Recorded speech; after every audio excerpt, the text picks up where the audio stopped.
que, mais uma vez, você que está aqui no canal está bem informado, porque nós reportamos desde antes do conflito começar que havia uma divisão no seio da OTAN.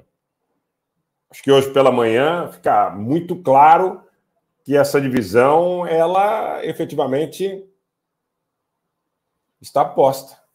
Hoje pela manhã, horário de Brasília, tanto o presidente Macron, presidente francês, como o chanceler alemão Olaf Scholz conversaram por telefone com o presidente russo Vladimir Putin. E ambos comunicaram seus respectivos interesses em encontrar uma solução de consenso, encontrar uma solução com a participação do governo ucraniano, mas encontrar uma solução que também atenda às necessidades da Rússia. Isso concorre para a nossa tese anterior de que há uma profunda divisão na OTAN,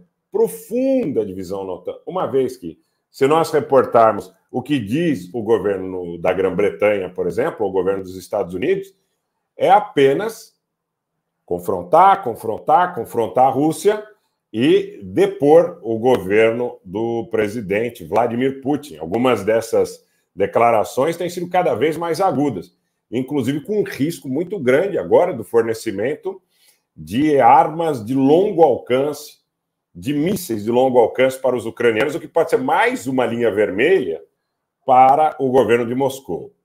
Então, nós estamos observando, nós estamos contextualizando para os senhores que, desde o início, existe uma fratura importante na OTAN.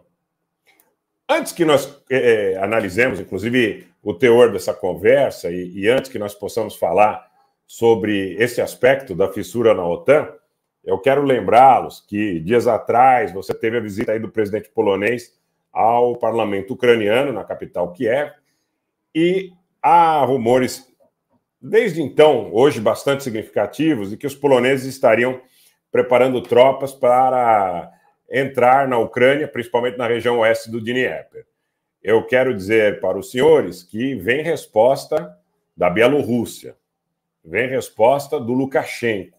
E o Lukashenko disse o seguinte, que se os ucranianos atravessarem a fronteira, se os poloneses atravessarem a fronteira em direção à Ucrânia, que as tropas do seu país irão confrontá-las para fechar os caminhos da fronteira entre a Polônia e a Ucrânia. O que tornaria efetivamente aí a guerra de uma proporção completamente diferente. Tudo caminhando conforme a gente tinha previsto lá atrás. Tudo caminhando conforme nós tínhamos previsto lá atrás. O que nós dissemos? Tem uma fratura na OTAN. Esse conflito ele foi precipitado a partir da existência dessa fratura, evidente. A fratura mostra que havia uma urgência de Londres e de Washington para brecar o alinhamento da Alemanha e da França com o eixo sino-russo. De alguma forma foram constrangidos ambos os países a participar a partir da ideia de que os russos tomaram uma atitude proativa e invadiram um país independente. Lembra muito, de novo, a história do MH17 em 2014. Entendedores entenderão. Quando havia dificuldade de imposição de sanções à Rússia, e um cenário foi criado para que os países europeus ficassem alinhados com os desejos do Ocidente. Está muito claro para mim que a precipitação desses eventos decorre desse alinhamento. Eu acho que a ligação de hoje, sábado 28 de maio, de Macron e Scholz para o Putin, pedindo negociações sérias e pedindo para que ambas as partes possam sentar, ucranianos e russos, encontrando soluções de consenso, demonstra que, mais uma vez, senhores, sem falsa modéstia, estão muito bem informados nesse canal. Muito bem informados. Claro que essa situação ela vem no momento em que, no Donbass, os russos estão fazendo significativos ganhos militares. Fizeram ganhos militares consolidados em Mariupol, um dos importantes sítios de exportação de grãos ucranianos, o outro é Odessa, e, nesse momento, há uma reação retórica do Zelensky, dizendo que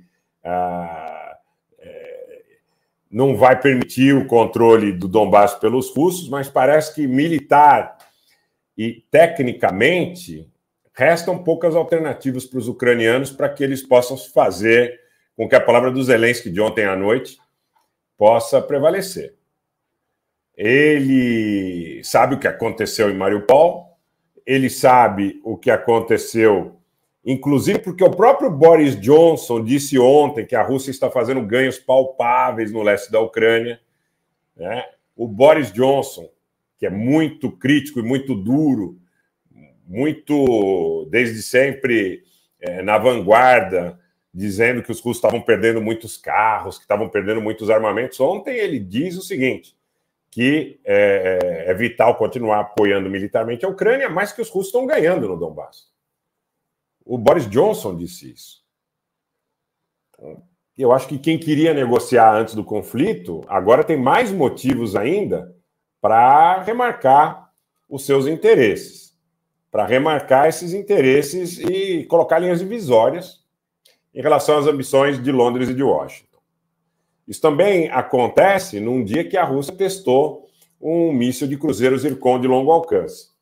Esse míssil foi lançado do mar de Barents, atingiu um alvo no Mar Branco. O vídeo divulgado pelo Ministério da Defesa da Rússia mostrou o míssil sendo disparado, né, de um navio e voando para o céu numa trajetória íngreme, né? Esse lançamento mostra também que o míssil teria dobrado seu alcance anterior, que era estimado em cerca de 500 quilômetros, hoje a gente fala em cerca de 1.000. Né? É importante também lembrar que no mês passado teve o teste do míssil intercontinental do Sarmat, que é capaz de transportar aí cerca de 10 ou mais ogivas nucleares e atingir, inclusive, os Estados Unidos. Na conversa de hoje, eu quero entrar um pouco mais nela, porque eu acho que é o fato mais significativo desse sábado até aqui, além das declarações do Lukashenko, que não permitirá um ingresso impune de tropas polonesas na Ucrânia. O Scholz, através dos seus escritórios de representação, e o Macron, da mesma forma, divulgaram notas dizendo que pediam negociações diretas, negociações objetivas, e que atendessem os desejos dos dois lados. Então, novamente, considerando os desejos da Rússia. A ligação teria durado cerca de 80 minutos, 1h20, e foi uma ligação conjunta, foi uma conferência onde os três puderam expor as suas percepções em relação à situação do conflito. O Macron e o Scholz, na realidade, dizem que, a partir desse contato, eles entendem as ambições da Rússia de obter garantias de segurança. Então, a fratura está exposta. A fratura está exposta. A Alemanha e a França disseram, olha, a gente entende aí que a Rússia tenha questões a serem enfrentadas. É necessário que os ucranianos ouçam os russos sob esse ponto de vista. Enquanto o Boris Johnson e o Biden, vamos chamar assim, né, o governo da Grã-Bretanha e o governo dos Estados Unidos, dizem que é interessante agora mandar mais armas para a Ucrânia para derrotar o Putin. É uma situação que não está acontecendo no campo de batalha dessa forma, tá, pessoal?